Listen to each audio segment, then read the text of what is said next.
Hi friends, welcome back to my channel. ఈ వీడియోలో నేను మీకు ఒక చిన్న సుభాషితం మరియు దాని యొక్క భావం చెప్పబోతున్నాను. మొదట సుభాషితం. పరోపకారాయ ఫలంతి వృక్షాః, పరోపకారాయ వహంతి నద్యః, పరోపకారాయ దుహంతి గావః, పరోపకారార్థమిదం శరీరం. ఇప్పుడు భావం చూద్దాం.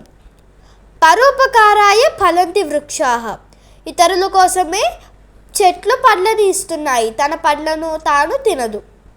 పరోపకారాయ వహంతి నద్యః, ఇతరుల కోసమే నదులు ప్రవహిస్తున్నాయి, తన నీటిని అది తాగదు. పరోపకారాయ దుహంతి గావః, ఇతరుల కోసమే ఆవు పాలను ఇస్తుంది.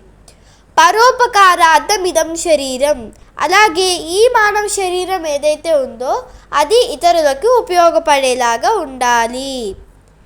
మీకు ఈ సుభాషితం బాగా నచ్చింది అనుకుంటున్నాను ఫ్రెండ్స్. ఓకేనా? సీ యూ, టాటా, బై బాయ్.